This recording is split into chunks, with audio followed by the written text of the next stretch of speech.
Hei, neraga kareba, 1 tambah 1 sama dengan 2. Aku sama kamu cinta sampai tua. Cerita dimulai dengan melihat seorang perempuan cantik usianya genap 30 tahun tengah merasa sangat lelah dengan semua kegagalan yang diterimanya. Gadis ini Alisa namanya. Setiap hari, setiap malam di rumah Alisa tak pernah merasa tenang karena berbagai bil tagihan listrik, air, dan lainnya sudah menumpuk.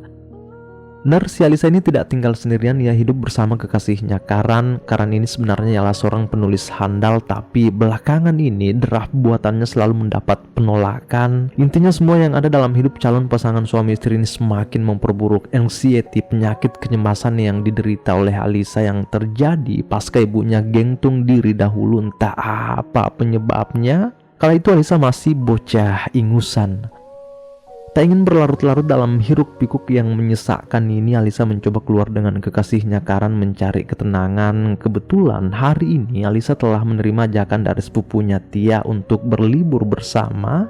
Berangkatlah mereka berdua, daripada makin gila di rumah ya kan. Rencananya si Tia itu mau mengajak sepupunya si Alisa ini liburan ke rumah pantai milik Tia. Lokasinya berada di pantai Alibauk. Karena si Tia itu sangat privilege, hari ini bahkan ia menjemput Alisa menggunakan kapal-kapal para sultan itu yacht.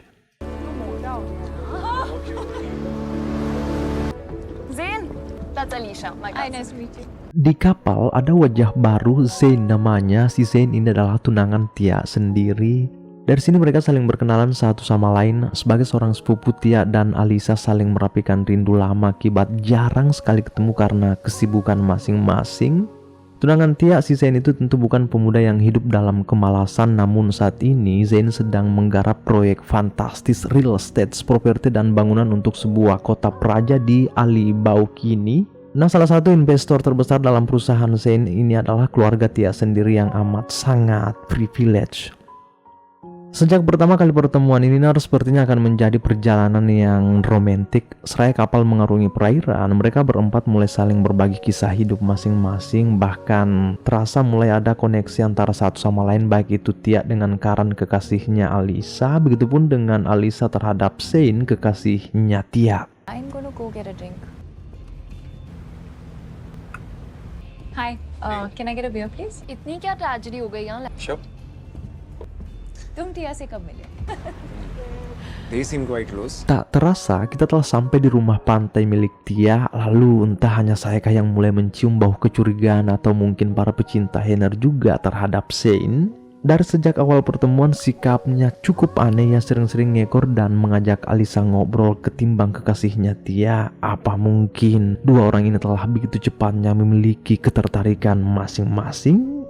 Entahlah. It's heated, huh? By the way. Shani आए तुम लोगों के साथ US. I don't know.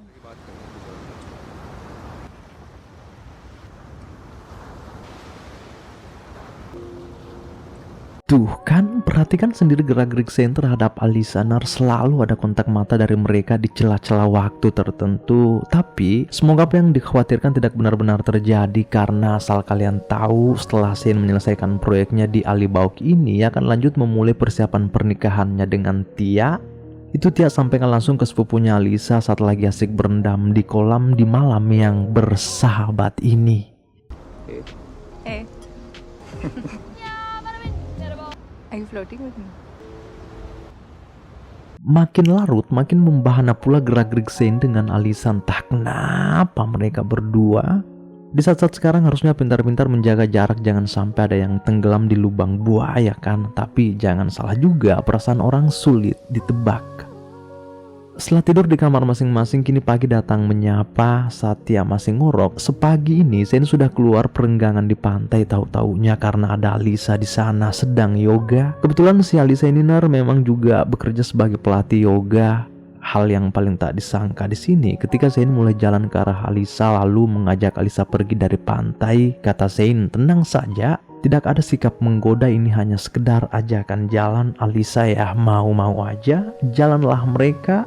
Dari atas kapal seraya matahari kembali tersenyum, obrolan demi obrolan mulai terbangun. Terlihat Alisa begitu nyaman tak terkecuali dengan Shane sendiri, seakan-akan dua orang ini sama sekali tak menemukan kebahagiaan dengan pasangannya masing-masing.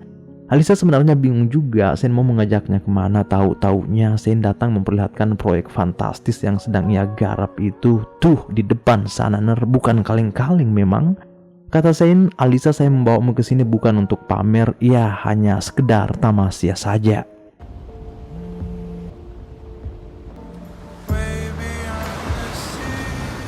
Atas senyum Alisa tadi sebenarnya bukan tanpa alasan. Belakangan ini hubungannya dengan Karan memang tak baik. Sikap keras kepala dari keduanya semakin baku hantam. Mungkin karena masalah pribadi yang semakin kacau. Belum lagi tagihan sudah numpuk. Alisa mau minta bantuan ke sepupunya Tia tidak mungkin juga karena malu. Pasangan ini bukannya saling menguatkan, namun sedikit-sedikit cekcok. Karan begitu egois dengan masalahnya sendiri.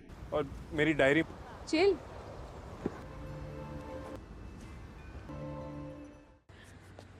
Phone ऊपर करना. Setelah 2 hari di rumah pantai, kini mereka telah balik hingga yang tersisa dari sana hanyalah rasa menggebu-gebu antara Alisa dan Shane. Tidak ada yang mencurigai awal kedekatan mereka ini. Toh Shane dan Alisa begitu cerdik bersandiwara di hadapan pasangan masing-masing. Bahkan sedarinya di rumah pantai, Shane dan Alisa mulai chattingan sembunyi-sembunyi sampai di suatu malam. Saat Alisa masih sibuk melatih yoga, Shane mampir ke sana sepulang kerja. Rasa-rasanya dua orang ini sudah tak bisa saling bersekat. Nah, agar suasana tidak begitu canggung, Alisa mulai mengajak Shane yoga bareng. Senyum demi senyum tercipta dari mereka. Begitu antusiasnya Alisa mengajari Shane gerakan-gerakan yoga. Dari sinilah keakraban mereka berdua semakin membahana. Dada begitu bergetar. Hebat entah apa jadinya jika hal ini sampai bocor ke pasangan masing-masing nantinya. Sejujurnya Alisa juga bingung dengan keadaan yang ada. Di sini yang mulai mengakui jika Shane adalah sosok yang mempesona dan membuatnya nyaman. Tapi di sisi lain Alisa juga merasa deg-degan terhadap Karan dan Tia yang kini sudah menjadi tunangannya. Tanpa basa-basi Shane langsung menggenggam tangan Alisa lalu berkata, jika kau hanya harus membuat pilihan yang berbeda dengan apa yang membuatmu bahagia sekarang. Alisa sama sekali tak memiliki jawaban dari itu, ia hanya duduk diam sambil menatap tajam Shane yang sangat paham dengan situasi kini. Lahan perlahan mulai mendekap hingga terjadilah satu kecupan syahdu. Malam ini selingkuh mereka. Di kemudian hari terdengar kabar jika Tia akan berangkat ke Amerika selama sepekan. Sebelum ke bandara, Tia diantar kekasihnya Shane mampir pamit dulu ke tempat Alisa.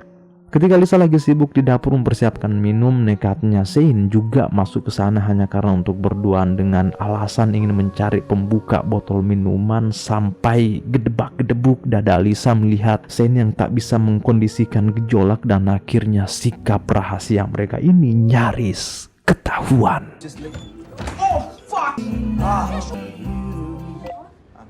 Ketika Shane sudah mengantar Tia ke bandara, di belakang Alisa dan Karan kembali cekcok. Bahkan mereka berdua mulai saling semprot kata-kata kasar. Terlebih pikiran Karan memang sudah kacau balau akibat karya-karya bukunya semakin tak dilirik penerbit. Daripada main tangan, Karan memilih cabut dari apartemen. Atas semua itu pula, kecemasan Alisa mulai kumat lagi. Terlebih trauma masa lalu memang selalu datang menghantuinya. Setelah beberapa saat Alisa menenangkan diri, tiba-tiba saja ada seseorang mengetuk pintu. Setelah dicek ternyata itu si Shane. Kaget sekali Alisa melihatnya kembali ke sini. Dan karena gejolak mereka memang sudah lama ditahan-tahan, tanpa percakapan apapun Alisa dan Shane langsung baku hambur di atas ranjang.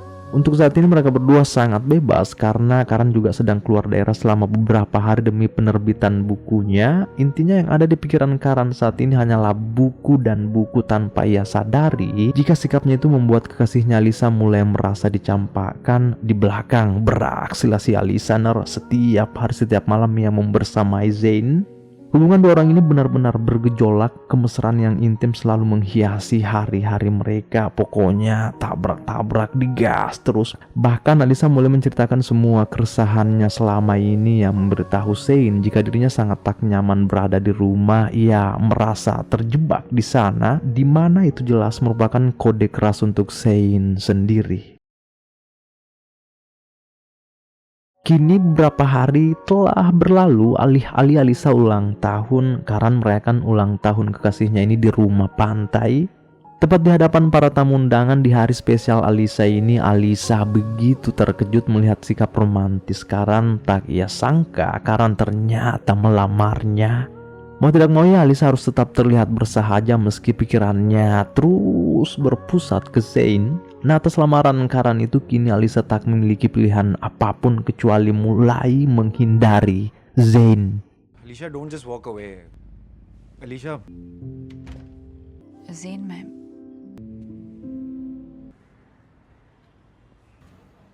Menjelang hari pernikahannya dengan Karan, tahu-taunya mereka ini hanya terlihat akur padahal semua hanya kepura-puraan. Sikap Karan tak pernah berubah, ia hanya memikirkan pekerjaannya dan terus-terus menyalahkan Alisa.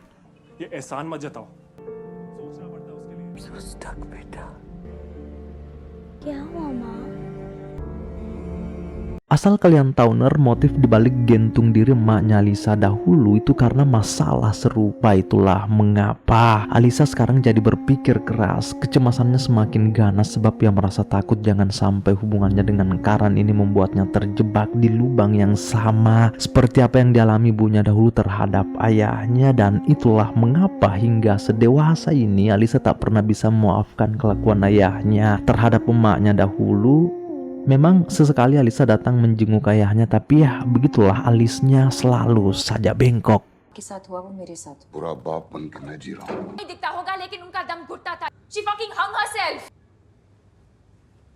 Pusing 7 keliling si Alisa, namun sepertinya ia akan tetap mengambil keputusan besar, yaitu mengakhiri hubungannya dengan Karan yang sama sekali sudah tak ada kebahagiaan lagi di dalamnya. Alisa takut jangan sampai ia terjebak lebih dalam dan berakhir mengenaskan juga, karena mending ia putuskan memang dari sekarang. Bahkan Alisa juga mulai memberitahu Tia jika belakangan ini dirinya dengan Karan selalu saja berselisih paham. Itu makanya Alisa mau mengakhiri semuanya.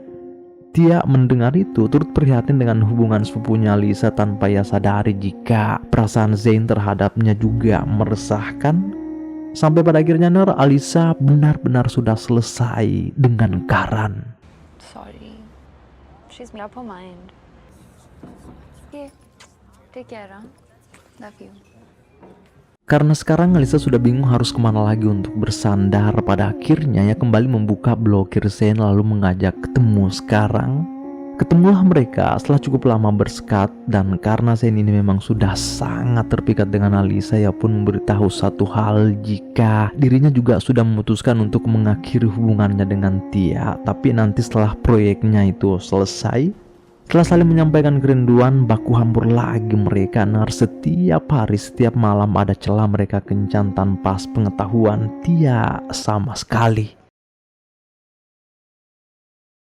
Kini beberapa hari telah berlalu, kita menemui Alisa sedang mondar-mandir di toilet. Alih-alih ia harus berhadapan dengan kenyataan baru. Kenapa? Ternyata Alisa hamil. Pusing dia, mau tidak mau ia harus memberitahu Zain juga masalahnya. Is everything okay? I'm pregnant. Slides. We need to talk. We'll deal with this together, okay? Pada akhirnya mereka berdua harus menanggung resiko akibat perbuatan mereka sendiri. Sebenarnya yang kasihan tuh si Tia. Ia sama sekali tidak tahu jika Zain menyelingkuhinya, padahal Tia sudah memberikan segalanya. Tia itu sangat sayang terhadap Zain. How bad is it? Anything, Zain. Maybe I can help. Atas kehamilan Alisa itu, Zain mulai khawatir belum lagi proyeknya tiba-tiba bermasalah. Namun bagaimanapun Tia selalu mensupport Zain, bahkan Tia rela menggadaikan rumah pantai yang jelas masalah Zain bisa kelar. Rekan bisnis Zain, Pak Darus juga sudah mulai cemas kenapa ini semua tiba-tiba bisa terjadi, lebih-lebih pada Zain sendiri. Ya begitu kaget dengan dua berita mengejutkan diantaranya. Salah satu investor perusahaannya tertangkap polisi, di mana kini perusahaannya sedang dalam masa investigasi. Belum lagi berita kehamilan Alisa. Zain benar-benar dilanda kepusingan, pasalnya satu demi satu masalah mulai mencekik. कुछ बोल क्यों नहीं रहे हो? It's just the fucking timing, Alicia.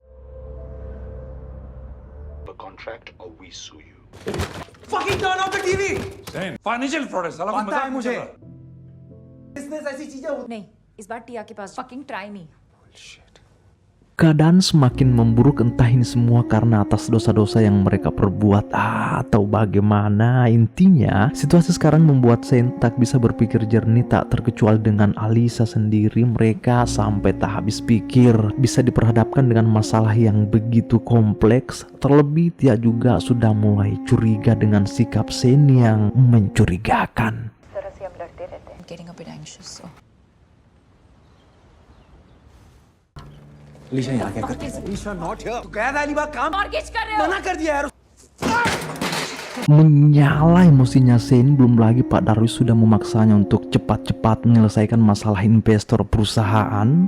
Pak Darwis menekankan jika untuk sementara jauhi dulu urusanmu dengan wanita, karena kalau sampai berlarut-larut Shane ini bisa saja berakhir dalam penjara atas kasus pencucian uang. Sangat serius Pak Darwis menyampaikan itu, tambah streslah si Shane. Sampai di suatu waktu ia mengajak Alisa ke kapal untuk mencari solusi sekaligus mencari ketenangan, menenangkan pikiran mereka di sana atas masalah-masalah yang datang silih berganti. Dari atas kapal Shane meminta maaf ke Alisa telah bersikap kasar akhir-akhir ini. Shane memberitahu juga jika ini semua pasti akan berlalu, lalu kita akan hidup bahagia bersama. Shane juga memberitahu Alisa jika ia sudah mengakhiri hubungannya dengan Tia, sekalian memberitahu jika masalahnya dengan investor itu juga sudah menemukan titik terang. Padahal kenyataannya itu semua hanya kebohongan semata. Lalu ketika Shane masuk mempersiapkan minuman, Alisa malah tak sengaja melihat semua isi chat Shane dengan investor itu yang terduplikat di netbook Shane. Bukan cuma itu, namun Alisa juga melihat pesan Shane dengan Tia di mana mereka ternyata telah memilah-milih lokasi pernikahan mereka, padahal tadi jelas-jelas Shane mengaku jika ia sudah putus dengan Tia. Yang parah tuh ketika Alisa mencoba diam-diam datang menguntit Shane di dalam sana. Apakah yang dilihat Alisa, Ia melihat Shane tengah menyuguhkan racun di minuman Alisa. Ternyata Shane mengajak Alisa ke sini karena sudah memiliki niat terselubung dari awal. Begitu kagetnya Alisa, ia tak menyangka jika Shane sampai nekat seperti itu, seakan-akan semua masalah bisa selesai begitu saja jika ia membunuh Alisa, padahal itu malah memperburuk keadaan. Nah, Alisa yang ada di posisi ini entah harus mau ngapain dan entah bagaimana caranya agar ia bisa menolak minuman beracun itu dari Zain. ठीक हो ना? I wanna go back.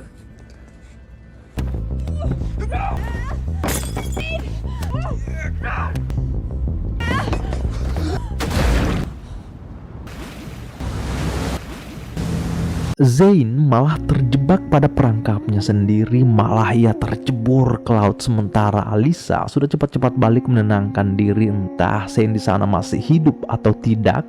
Kondisi Alisa saat ini benar-benar kacau. Di samping ia merasa ketakutan, ia juga sudah mulai keguguran atas kecemasan dan trauma masa lalu yang kian bercampur dan kini telah menguasai dirinya. Besoknya Alisa menerima telepon dari mantan kekasihnya Karan jika hari ini polisi menemukan mayat dan itu mayat Zain. Cepat-cepat Alisa ke lokasi untuk memastikan semuanya. Tahu-taunya memang benar.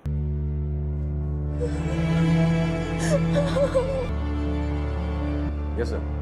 Di samping polisi terus mencari motif atas meninggalnya Zain, tentu Alisa juga merasa sangat was-was karena ia terlibat langsung atas tewasnya si Zain itu. Di samping Alisa juga merasa begitu kasihan dengan Tia, telah ditinggalkan oleh orang yang sangat ia cintai secara tiba-tiba. Lalu selama proses penyidikan berlangsung, hanya ada satu orang yang menemukan benang merah atas kematian Zain, yaitu Pak Darwis sendiri. Dari awal Pak Darwis curiga jika kematian Zain pasti berkaitan dengan Alisa. मैंने कुछ नहीं किया. Fuck do you think? Sit down. What did he do? I loved it. I don't give a fuck, okay? He tried to kill me. I don't want to see your face. Get out.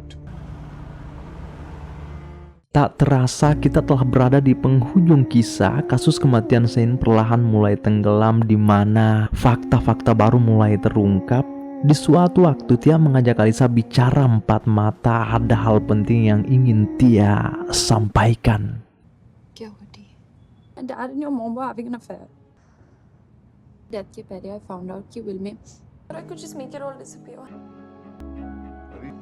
मैंने dad को बोला Will में Ternyata yang mengakibatkan ibu Alisa gantung diri dahulu karena kasus yang sama, ayah Tia dan emaknya Alisa ternyata terseret kasus perselingkuhan juga. Nah, setelah Alisa mengetahui kebenaran sesungguhnya melalui si Tia ini, Alisa pun kembali menemui ayahnya untuk minta maaf di mana selama ini ia salah menilai ayahnya sendiri. बेटे सोनाली और तुम्हें वो बहुत प्यार करती थी और उसकी थोड़ी बहुत याद जो तुम्हारी मैं उसे भी तबाह कर देता तुम्हें सच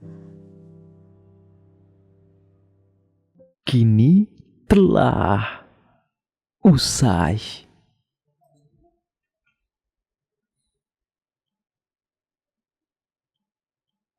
Silaturahmi melebihi dimanapun kalian berada, tanah Jawa, Papua, Sabang sampai Merauke, Baru, Sidra, Bone, Sopeng, Wajo, Sinjai dan masih banyak lagi. Jangan lupa subscribe. Yang terpenting menurut kalian hal yang bisa kita petik dari kisah kali ini, ketik di bawah ya ner. Selamat bersua di video selanjutnya. Bye. And every time I try to fly, I fall without my wings. Feel so small. Guess I need you, baby. And every time I see you in my dreams, I see your face haunting me. Guess I need you, baby. I make believe that you are here.